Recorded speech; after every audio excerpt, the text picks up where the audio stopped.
Hello, everybody. I'm Janet Mandel, and welcome again to my mini art talks.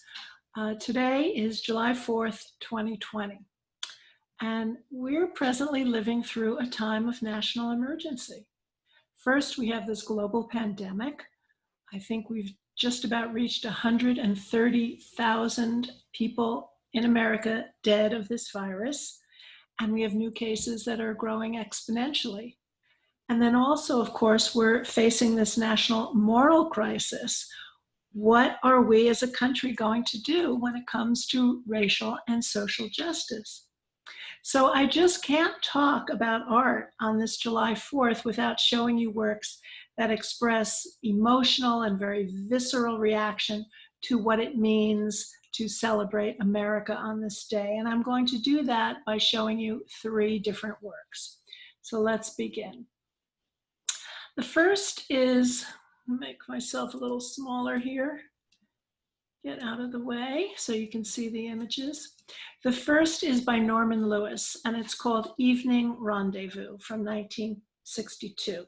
Now, Lewis actually began his career as a figurative painter in the social realist mode.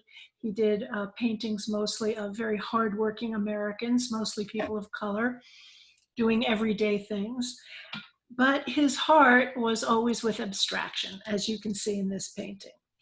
But this, even though it is an abstract work of art, is a very, very political painting. So if we look closely at it, we can see these figures here in the front. These are very abstract dabs of white, but they are hooded Klansmen. And they're gathered around a bonfire, as you can see here. That's the red that he uses.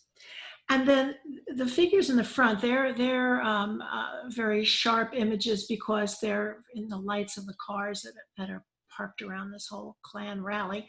But then these figures of the Klansmen, they're a little bit obscured by the blue smoke of the bonfire. But they're all kind of emerging out of this gray mist. Now, the other interesting thing, and the reason why I've chosen this for the 4th of July is, of course, his palette, that he uses red, white, and blue. And this combination is really, in my view, mocking the patriotism of these Klansmen and the same kind of patriotism we see today in the white supremacists. They claim to be the real Americans. We want to make America great. So I think Norman Lewis is very subtly mocking this kind of thing with his red, white, and blue, and perhaps even mocking the good people who profess to be very patriotic and would never support anything like this, but who also just don't do anything. Now, the next one I want to show you is a painting by Faith Ringgold. Now, most of us know Faith Ringgold from her wonderful story quilts that are full of color and full of all kinds of gaiety and delight. But she also had another side. She was very, very adept at presenting kind of very ugly themes in beautiful ways. And this is one of those things. Now, this painting, if you look down here, is from her Black Light series. It's number 10, Flag for the Moon. And then she also adds a racial epithet here. Now, she very often, as I said, hid ugliness in her work. And there's a great story that goes along with this painting. The year after this was painted, in 1970, she had her second solo show in New York. And it got very good reviews, and it caught the attention of David Rockefeller, who was chairman of the Chase Manhattan Bank.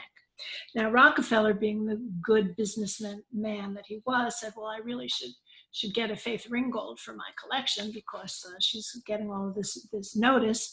So he sent two of his representatives to go and buy one of her works to put in the bank. And so he sent a man and a woman, and Ringgold was with them, and they're walking through the exhibition, and they stop in front of this painting, and they go, oh yes, this is a flag, very nice, very patriotic, let's get this one. They're looking at it a little closely, and then all of a sudden, the man says to the woman, wait a minute, read the letters that are in here, in this section here. Do you see them? You've got the blue background and the white stars, but then there are these gray letters. D-I-E, die, an American flag with die written in it. Well, you know, they've talked about it and they thought about it and they said, well, yeah, it's fine. It's a little edgy, but it's fine. It'll still work for us. But Ringgold just couldn't let them buy this painting without seeing what was really written here, what was hidden inside the painting. So she said to them, tilt your head to the left side and read. So if you do that here, you see again in the silvery gray color, the words written out, and I'm not going to spell it all for you. These three letters here that are ending in G, G, E, R. So these two people were, oh, whoa, well, oh my goodness, that is not going to work. And they ran out of the room and they did not buy the piece, of course. But the story does have somewhat of an amusing ending because they did return eventually and they bought a much more palatable painting for their little fragile sensibilities. So David Rockefeller got his faith Ringgold. Now, the last one I want to talk to you about today is by Gordon Parks, and this is called American Gothic. It's from 1942. Now, this is not a model. This is a real woman. Her name was Ella Watson, and Gordon Parks, who, if you don't know who Gordon Parks is, you have to find out who he is. He was just a Renaissance man. He was a wonderful photographer. He was also a writer. He was a film director. He was a musician and a composer. He just pretty much did it all. But in 1942, when he made this picture, he was working for the Farm Security Administration in Washington, D.C. He had won a Rosenwald Fellowship to do that. And this woman, Ella Watson, was a cleaning woman in the building. And he was taken by her. He ended up making 90 photographs of her.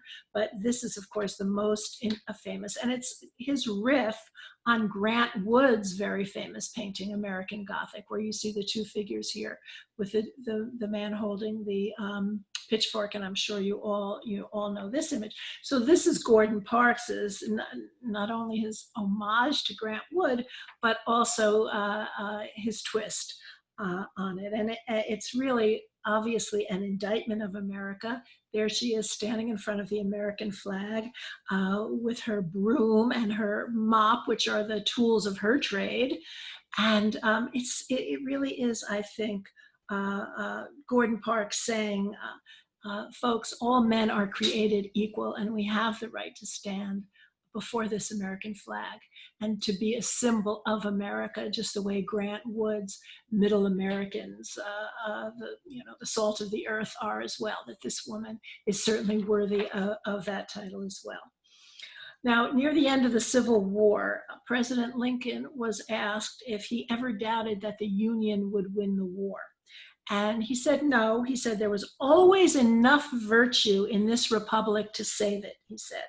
Sometimes there's none to spare, but still enough to meet the emergency.